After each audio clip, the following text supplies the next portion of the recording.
Get out! Get out of my son's house this instant! You will never spend another night under this roof. Mama, please. What have I done? Don't call me Mama. You lost that right the day you entered this family. Throw her out. This woman will never spend another night in my son's house. The scream echoed through the luxury apartment building. Within seconds, neighbors opened their doors. Some peeked from their balconies. Others pulled out their phones and started recording. Nobody wanted to miss the humiliation. Standing in the middle of the hallway was Grace. Her suitcase sat beside her. Her mascara had run down her cheeks. 3 months earlier, she had walked into this building as a newly married wife. Now, she was being thrown out like a complete stranger. Her mother-in-law, Mrs. Beatrice Lawson, folded her arms and smiled. I warned my son from the very beginning. Gold diggers always reveal themselves. The whispers spread immediately. So the perfect marriage has already crashed? I heard she was after the family's money. They say she can't even give Daniel a child. Grace closed her eyes. Every accusation was a lie, but lies travel faster than the truth. She turned toward her husband, Daniel, the man who had promised before family and friends that he would always stand by her. He couldn't even look her in the eyes. His silence broke her heart more than every insult. Mrs. Beatrice snatched Grace's handbag and threw it across the polished floor. Pick up your rubbish and get out.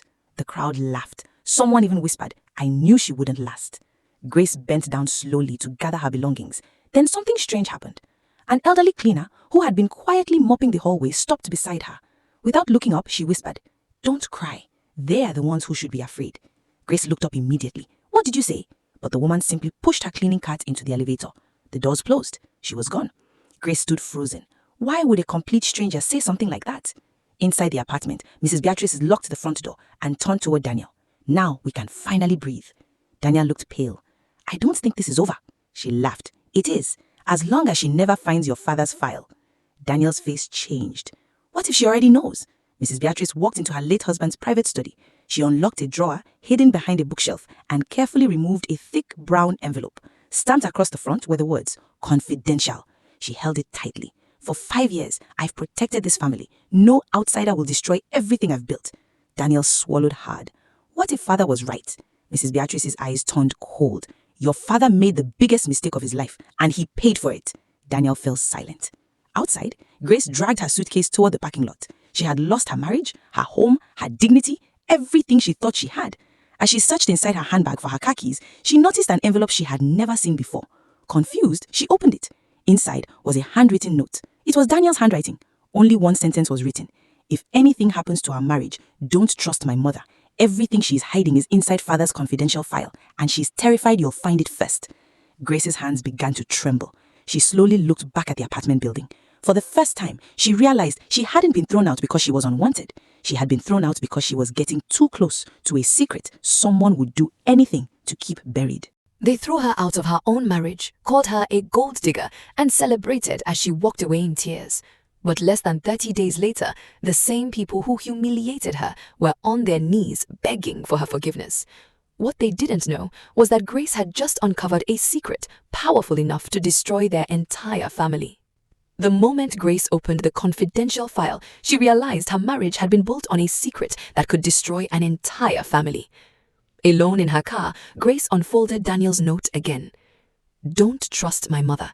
Everything she's hiding is inside father's confidential file. Her heart pounded. Why would the same man who watched her get thrown out secretly leave her a warning? Determined to uncover the truth, Grace waited outside the apartment building. Just after midnight, she saw Mrs. Beatrice leave with a brown confidential envelope. Grace followed her across the city to the headquarters of the Lawson Family Company. Inside a private executive office, Mrs. Beatrice unlocked a fireproof safe. Before she could take the file, Grace stepped forward and grabbed it. Mrs. Beatrice's face turned pale. Give that back! Grace ignored her and opened the file. Inside were company records, insurance documents worth millions, and a handwritten letter from Daniel's late father. The first sentence made her freeze. If anything happens to me, investigate my wife immediately. Grace slowly looked up. So, you've been lying all these years? Mrs. Beatrice smiled. I did what I had to do. Your marriage was standing in the way of everything I worked for. Before Grace could respond, someone started clapping. Daniel walked into the office. I've heard enough. At that exact moment, police officers entered the room and surrounded her. Mrs. Beatrice laughed. You think you've won? She looked at Grace and said, Ask your husband why he was at the scene the night his father died. Grace turned to Daniel. His silence said everything. "You were there?" Daniel lowered his head. "Yes." Grace felt her heart shudder. "So, you lied to me too?" Daniel looked at her with tears in his eyes. "I hid the truth because I was trying to protect you." The lead detective interrupted. "We've recovered security footage from that night." Everyone gathered around the monitor. The video began to play. It showed Daniel rushing toward his father, desperately trying to stop him from leaving with businessman Victor Kane. Before Daniel could reach him, Victor's bodyguards grabbed him and dragged him away. Minutes later, Victor drove off with Daniel's father. He was never seen alive again. Grace covered her mouth. Daniel hadn't gone there to kill his father. He had gone there to save him. Just then, the office doors opened. Victor Kane walked in confidently. "So, you finally know part of the truth." The detectives immediately surrounded him. Victor only smiled. He admitted that both Daniel's father and Grace's father had discovered a massive financial fraud involving his company. Before they could expose him, both men mysteriously died. But Victor had made one mistake. The deleted security footage had been fully restored. Combined with the confidential file and years of hidden financial records, the evidence was overwhelming. The police arrested Victor on the spot. Mrs. Beatrice broke down in tears. For years, she had helped Victor cover up the crimes in exchange for money and power. She looked at Daniel. "My son, can you ever forgive me?" Daniel took a deep breath. "I forgive you, but justice still has to be served." Mrs. Beatrice nodded as officers led her away in handcuffs. The truth was finally out. Weeks later, the court cleared Daniel's father's name. Grace's father was also recognized as an innocent victim whose business investments had been stolen through fraud. Grace legally became the majority shareholder of the Lawson Company. Everyone expected her to seek revenge. Instead, she shocked the city. She and Daniel transformed the company into a foundation that provided scholarships for underprivileged children, supported widows rebuilding their lives, and helped families fight financial injustice. The company that had once been built on lies became a symbol of hope. Months later, Daniel and Grace renewed their wedding vows. This time, there were no secrets, no manipulation, no fear, only honesty.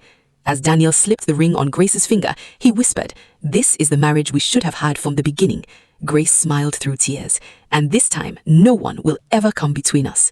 The guests stood and applauded. Even those who had mocked Grace after she was thrown out came forward to apologize. She forgave them all because she had learned that the greatest revenge is not destroying the people who hurt you. It's building a life so beautiful that their hatred no longer has any power over you. The woman who was publicly humiliated walked back with dignity. The marriage they tried to destroy became stronger than ever.